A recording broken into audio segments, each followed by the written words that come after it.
Meghan Anderson is a special education paraeducator at Parkville Middle School in Baltimore County, and this year's MSEA ESP of the Year.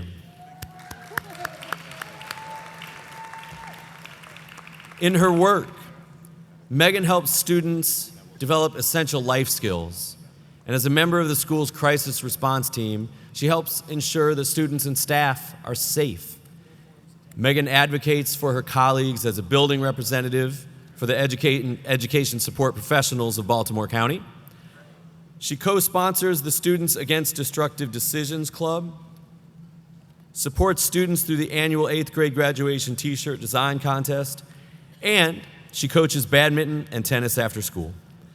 During the pandemic, she connected with and engaged students by frequently dyeing her hair different colors, as you will see. She has served as a member of BCPS's Safe and Supportive Environment Advisory Group and her school's parent-teacher organization. She's got a lot going on.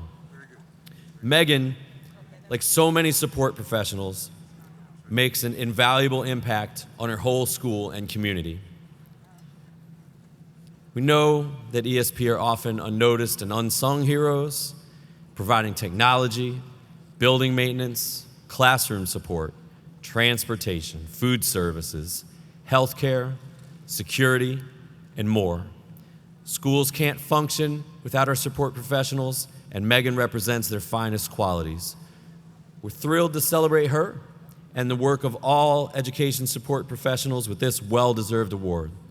Meghan will be escorted on stage by Ivory Smith, the 2023 MSEA ESP of the Year. Now please join me in congratulating MSEA's 2024 ESP of the Year, Meghan Anderson.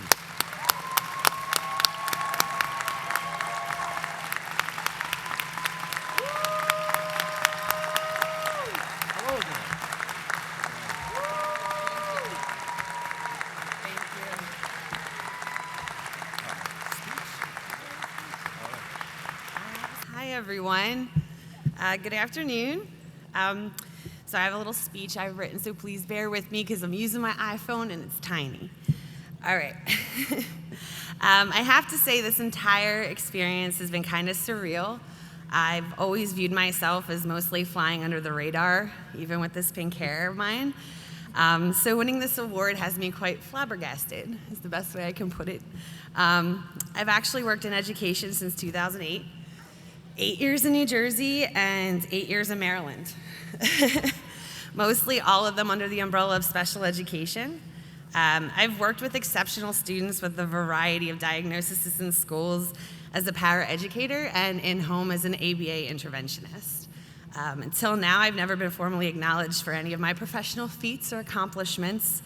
So I very much want to thank Baltimore County Public Schools, ESPBC, and MSEA, and all their board members and committee members for recognizing my efforts and dedication, and for all they've done to support my professional career and growth. I cannot express my gratitude enough, truly.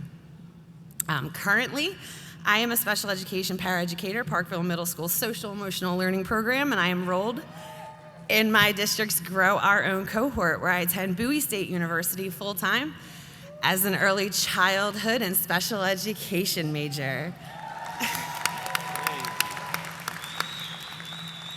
I am actually missing one of my Friday seminar practicum classes to be here today.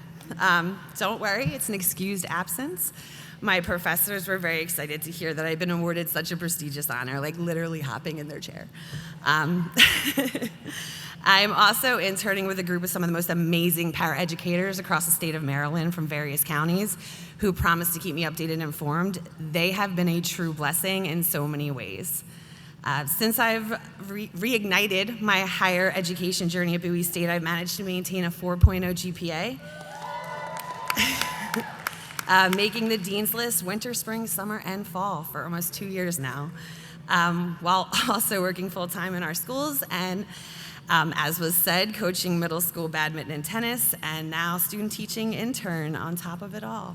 However, participating in my cohort may have not been possible if it were not for my local MSEA UniServe director, who told me to be on the lookout for a paraeducator to teacher cohort program, which was actually coming in the works of my district.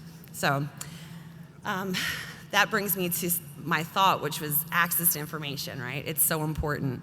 It can literally change the course of our lives. For me, being part of our union provides me just that, access to invaluable information and opportunity.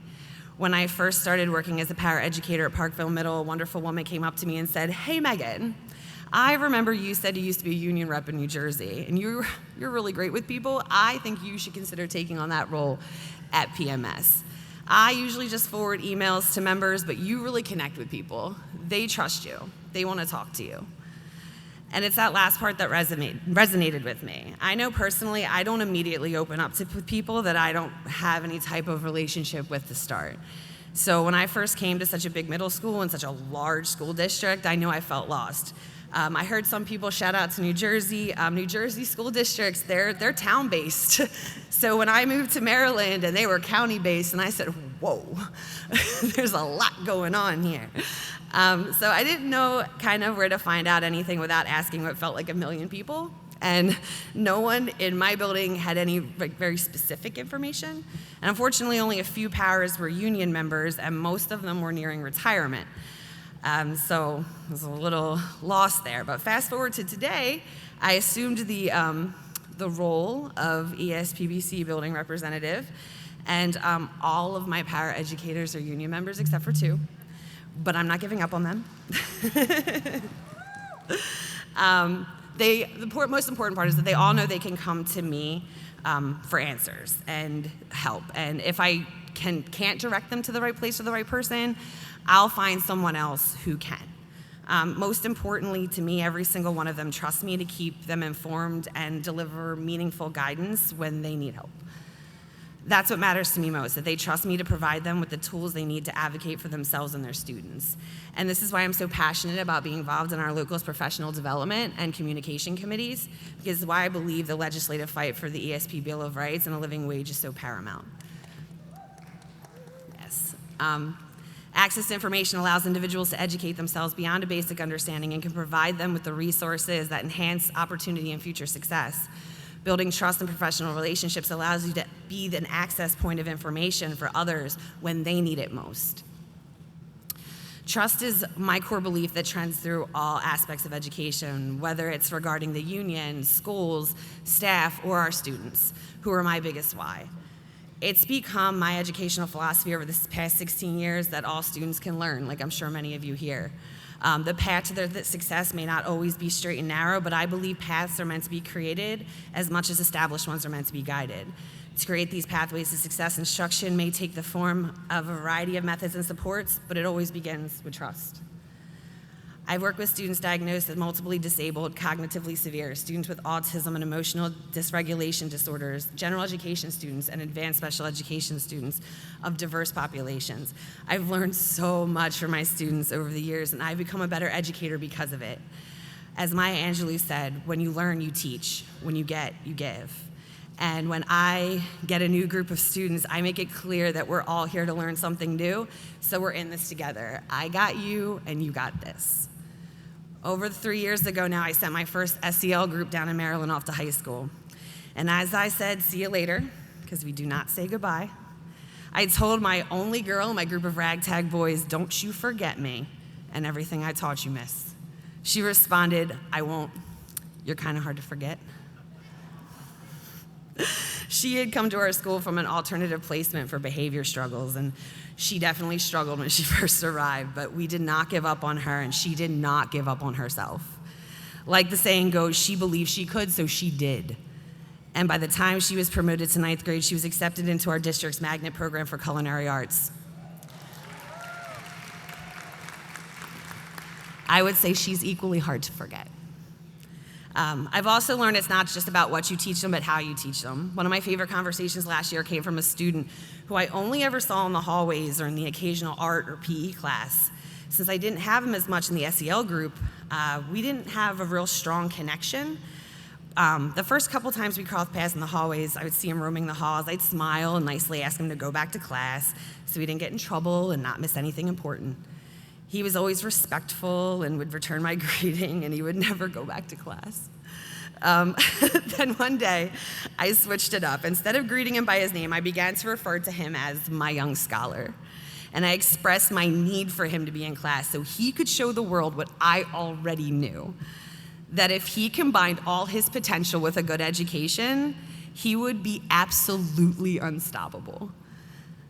My young scholar looked at his friends and said, "No one has ever talked to me like that before. I'm going back to class." And off he went, back to class. Both of those students actually come back to visit me and other staff in our building since being promoted, and they are not the only ones, because kids don't forget who believed in them and who gave them a fresh start or perspective when they needed it the most. As educators, we definitely aren't in this field for the accolades, but this honor means so very much. And considering how I know firsthand how hard so many of our fellow educators work throughout the state of Maryland, New Jersey, and beyond, this time next year, I hope to be a fully accredited teacher working on her national board certification. But after 16 years in the arduous but rewarding ESP role, I have to say this is quite the send-off. So I want to thank Tyler Hagan and Brianna Brinkley for caring enough to take the time to nominate me for this distinguished award, and all my Parkville Middle administrators, staff members who supported me and believed in my success, along with coordinating not one, but 2 surprise visits. So many of my coworkers are like extended family to me. My job and this award would be absolutely impossible without their unrelenting support, and it does not go unnoticed. They are wholly outstanding humans. Before I go, I also want to thank God, my fiance, my family, my friends for their endless love and support. Dealing with me in my college 2.0 era, no easy task. But they've stayed in my corner, cheering me on, talking me off ledges regularly, so I am deeply grateful. Finally, to my fellow union members and educators, I want to quote St. Catherine of Siena and say, "Nothing great is ever achieved without much enduring." Keep being that access point of information, keep building that trust, keep creating those alternative paths to success, because it does matter. In turn, we truly have the potential to not make just a difference, but be the difference in someone's life. Thank you.